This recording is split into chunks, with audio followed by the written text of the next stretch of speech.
Atenção, radialistas de todo o Brasil. É hora de noticiar os fatos que ajudam a construir um novo país.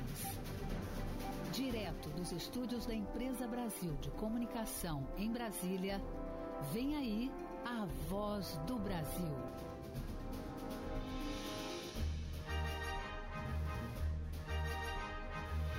Em Brasília, 19 horas.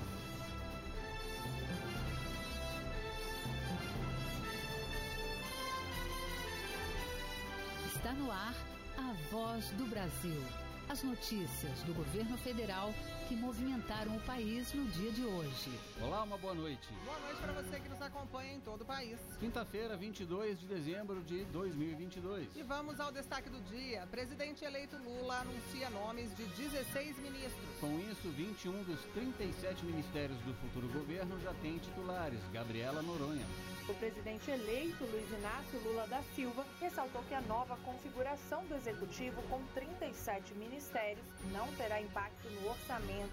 Você também vai ouvir na Voz do Brasil. PRF começa a operação de Natal nas rodovias de todo o país. E vamos relembrar o que marcou a política do Ministério do Desenvolvimento Regional nos últimos 4 anos, em uma entrevista gravada por Roberto Camargo e Nazi Brum com o ministro Daniel Ferreira. Hoje, na apresentação da Voz do Brasil, Gabriela Mendes e Nazi Brum. E assista a gente ao vivo pela internet. Acesse voz.gov.br.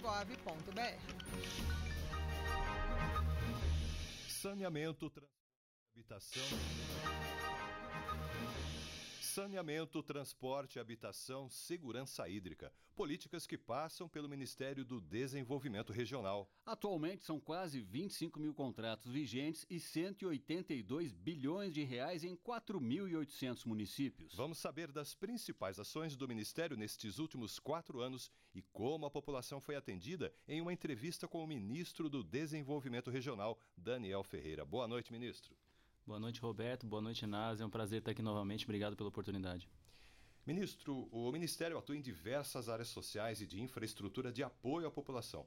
O senhor pode fazer um breve levantamento das principais ações da pasta nos últimos anos? Claro, acho que é importante dizer, primeiro, o que é desenvolvimento regional, né? Desenvolvimento regional é um princípio fundamental da República Federativa do Brasil, está na Constituição da República. Então, é você tentar pegar aquelas regiões que são historicamente menos, onde as pessoas são historicamente menos favorecidas e tentar trazê-las para pé de igualdade com as demais regiões do país.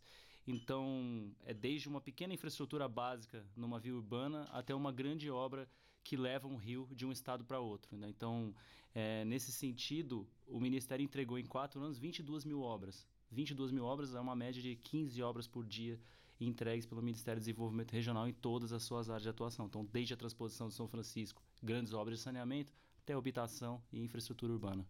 Ministro, é possível ter um cálculo de quantas pessoas foram beneficiadas com essas políticas públicas? Quando você fala, por exemplo, de uma obra de saneamento, né, Nazi, você tem benefício indireto, né? Uma obra de saneamento acaba beneficiando um município inteiro. Então, o que eu posso fazer é dar alguns exemplos. Por exemplo, a habitação, a gente entregou 1.600.000 casas, beneficiando 6,5 milhões de brasileiros. A transposição de São Francisco sozinha beneficia 12 milhões de nordestinos e os investimentos que a gente alavancou através do novo marco e das obras de saneamento básico vão beneficiar 30 milhões de brasileiros. Vamos falar agora de habitação. Qual o balanço que pode ser feito em relação ao programa Casa Verde e Amarela? Bom, o programa Casa Verde e Amarela, ele tem um objetivo nobre de atender as famílias que mais precisam, né? Então, foram 1.600.000 unidades entregues, 6,5 milhões de pessoas beneficiadas. Então, a gente divide isso em 2 flancos, né? Aquelas obras custeadas com recursos do Orçamento Geral da União, né? A gente retomou mais de 130 mil unidades habitacionais que estavam com obras paralisadas. Então, o cenário no início de 2019, onde muitas obras de habitação paradas, a gente autorizou a retomada já de quase todas elas. E no outro flanco, né, na outra vertente, é o crédito imobiliário. Então, a gente criou as melhores condições de financiamento habitacional da história. Então, hoje a gente tem uma taxa de juros, mesmo com um cenário de taxa básica alta, muito baixa, então de 4,25% ao ano no Norte e no Nordeste. A gente fez acréscimo nos tetos de financiamento. A gente aprovou 2 medidas que dão mais capacidade de financiamento para as famílias. Então, a gente estendeu o prazo de financiamento de 30 para 35 anos.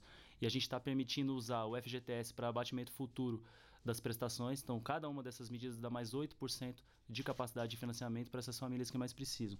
Então, é um conjunto de medidas que a gente adotou juntamente com o subsídio do FGTS, que é o maior da história da habitação popular também. Ministro, falando aí em moradias, houve uma atuação do Ministério aí para regularização fundiária em áreas urbanas? Houve. O Ministério, o Casa Verde e Amarela, ele tem essa diferença, né? Ele não foca exclusivamente em produção habitacional.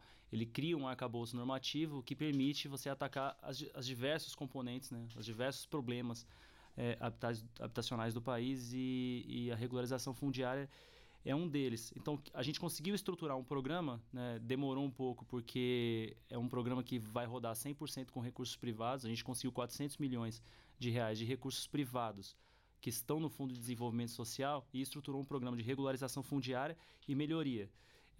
O programa foi estruturado, as instituições financeiras foram credenciadas, a gente selecionou empresas que vão fazer as regularizações e agora as operações selecionadas estão em fase de contratação por esses bancos. Uma outra área de atuação do Ministério é a da mobilidade urbana, né? Eu vou pedir para o senhor fazer aí um levantamento do setor e, inclusive, destacando as principais ações. Tá, acho que mobilidade urbana, quando a gente pensa em mobilidade, né, o que é mobilidade? Né? Mobilidade é você reduzir tempo de deslocamento. É você fazer com que as pessoas andem nos centros urbanos de forma mais rápida. Então, é aquela mãe, é aquele pai que sai para trabalhar no começo do dia e sabem que no final que vão chegar mais cedo em casa por ter uma infraestrutura de transporte melhor e que vão usar aquele tempo que usavam antes de se locomovendo para educar os seus filhos, né? Acho que eu costumo falar que mobilidade urbana não é só infraestrutura, ela humaniza relações familiares. Então, mais da metade das obras que o Ministério entregou são de mobilidade urbana, né? Então, são 13 mil obras entregues de mobilidade urbana. Então, desde da menor, eu conto uma história que eu tive no interior de Sergipe, entregando uma pequena obra de pavimentação, e eu conversei com o senhor na frente da casa dele, onde passou a passar aquela rua, aquela via pavimentada, e ele me disse: olha, ministro, eu chego aqui de carroça todos os dias, e quando chove eu tinha que deixar minha carroça lá longe com as coisas que eu estava trazendo. Então ele corria o risco de perder. Então, assim, numa área o Brasil ainda tem uma área urbana onde o cidadão anda de carroça e onde a pavimentação ajudou para ele andar de carroça. Então é fantástico, né? Então é desde aquela pequena obra até os grandes corredores de ônibus, como a gente tem aqui, por exemplo, Gama, Santa Maria, no Distrito Federal, e até grandes operações de metrô de Salvador, VLT do Rio de Janeiro, que a gente financia com recursos do Ministério do Desenvolvimento Regional. Certo, ministro. Ainda nessa questão da mobilidade, o governo promoveu o auxílio emergencial à gratuidade das pessoas idosas no transporte público coletivo urbano. Qual foi o objetivo dessa iniciativa e quanto é que foi repassado? O objetivo foi auxiliar os municípios em momentos de dificuldade, né? Porque a gente sabe que a pandemia trouxe reflexos não só sociais, não só de saúde, mas reflexos econômicos. O presidente Bolsonaro sempre bateu nessa tecla, né? Que a gente tinha que auxiliar estados e municípios a mitigarem os efeitos econômicos da pandemia. E foi nesse sentido que foi aprovada uma emenda constitucional e a gente conseguiu repassar 2 bilhões e 500 milhões de reais para estados e municípios, para que não faltasse recurso para eles cumprirem a obrigação legal, né? Porque a gratuidade do idoso é uma obrigação legal, e que as pessoas pudessem continuar usufruindo do benefício. Então foram 559 municípios e estados atendidos pela medida. E nós tivemos a aprovação do Marco do Saneamento Básico, né, em 2020. O que ele representa para a população, ministro? Eu acho que representa uma solução, né? A gente falava muito em 100 milhões de pessoas sem esgoto, 35 milhões de pessoas sem água e 3 mil lixões a céu aberto no Brasil. E a gente falava de resolver esse problema só com obras públicas. E independente do cenário econômico, de quando o poder público tem capacidade de investimento e quando não tem, o volume não é suficiente. E não é só volume, é velocidade, né? Para ter velocidade de investimento, a gente precisava num país tão grande, de um ambiente de segurança jurídica para o investidor privado.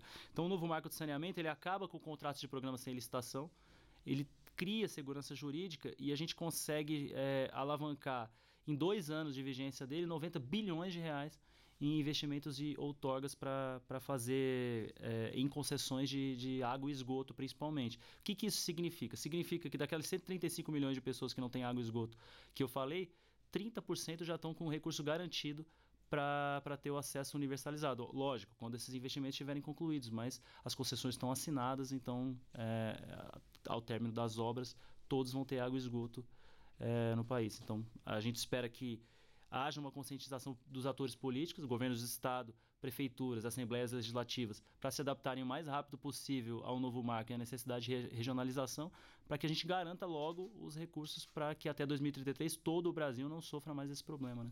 Que é mais saúde para as pessoas. Certo. Detalhando um pouquinho mais sobre esse assunto de saneamento, ministro, quais foram as obras principais aí que foram iniciadas, as que foram entregues? O senhor tem um balanço disso? São quase 650 obras de saneamento entregues, né? Em água, esgoto, drenagem, saneamento integrado. É até difícil mencionar uma. Eu sempre falo do sistema produtor Corumbá, que é aqui no Distrito Federal, que é uma obra que dá segurança hídrica para uma região que sofreu, né, com escassez em 2016. Acho que quem está ouvindo lembra que em 2016 faltou água no Distrito Federal, e essa obra é uma obra muito grande, foi em parceria com o governo do estado do Distrito Federal, né, e com o governo do estado de Goiás e o Ministério para que não aconteça mais isso aqui em Brasília. Mas eu acho que duas ações muito relevantes na área de saneamento, que eu não posso deixar de citar, duas iniciativas bem distintas, mas que são muito relevantes. Primeiro, no estado do Amapá. O estado do Amapá, acho que pela característica dele, né, que acho que tem 16 municípios no estado do Amapá, conseguiu fazer a regionalização de 100% do estado para concessão de serviço de água e esgoto. Já fez o leilão, já contratou a concessão, então o estado do Amapá está com a universalização garantida. O governador conseguiu, em parceria aqui com o Ministério e com o BNDES, estruturar uma modelagem que atendesse a todo o estado. Então, acho que isso é muito relevante. E uma outra ação que marcou bastante a minha passagem pelo Ministério, até a minha vivência pessoal aí como cidadão, foi o encerramento do lixão de Itacaré. A gente fez uma parceria com o município de Itacaré, na Bahia, né? No meio da Mata Atlântica tinha um lixão que equivalia a 6 campos de futebol. A gente deu assistência técnica para eles. O Ministério não gastou R$1. A gente contratou, na verdade, gastou, né? Tem uma consultoria contratada pelo Ministério, mas perto de uma obra é muito pouco em investimento, e essa consultoria conscientizou as pessoas da importância de encerrar aquele lixão. Então, um conjunto de catadores que passaram a reciclar o material que eles tiravam ali do lixo num ambiente muito mais seguro. São 25 famílias que ganharam 25 casas e que agora tem lugar para morar, lugar para trabalhar, renda formal, condição de saúde e um problema ambiental que está encerrado. Não se deposita mais nenhum lixo num município que vive do turismo, né? Então, acho que isso é bem relevante destacar. Falando agora de segurança hídrica, ministro, levar água para quem não tem, né?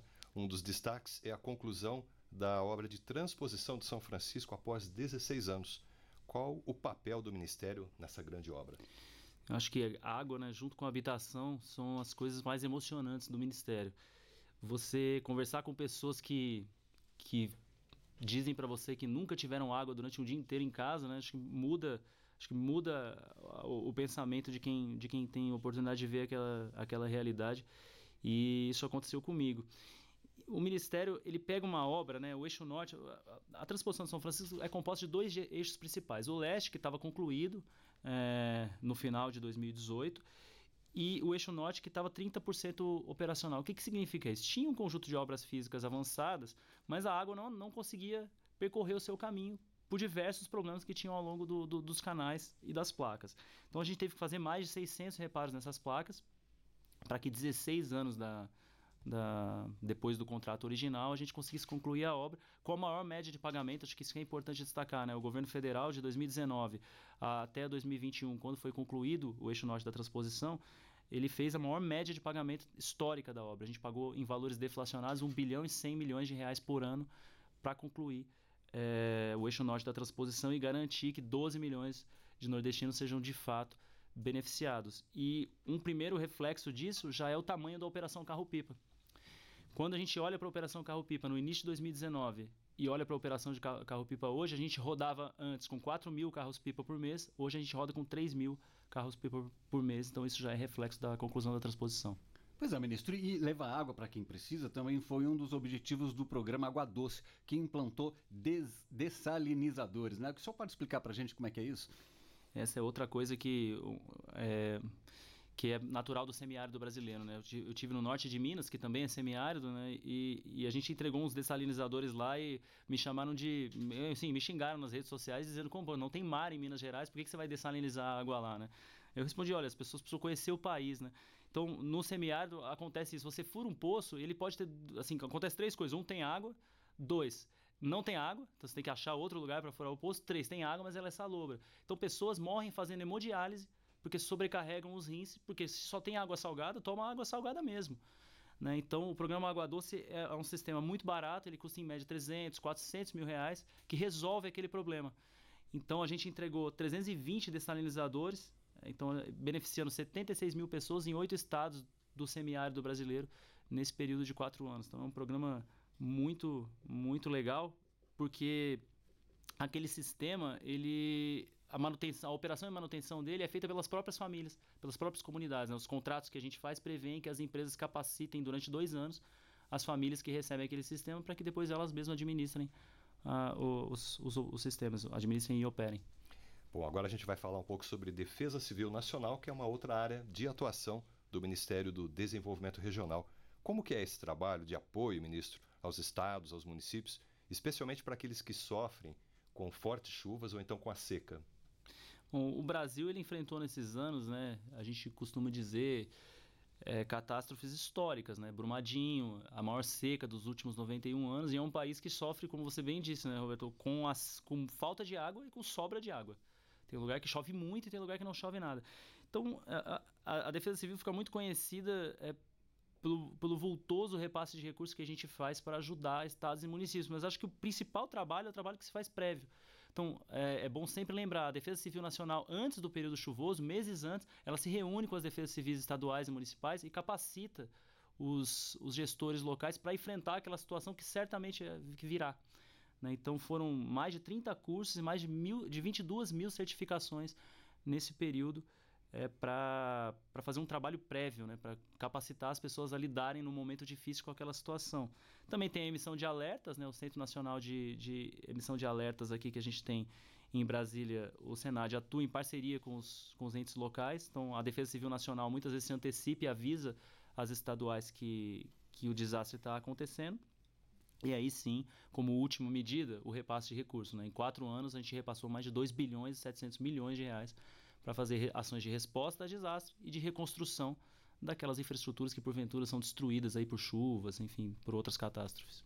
Ministro, para a gente encerrar, vamos falar aí das rotas de integração que ajudam os pequenos produtores familiares. Nós temos a rota do açaí, do mel, do cordeiro. Quantas existem? O senhor pode explicar para a gente, para quem não conhece, né, o que são essas rotas?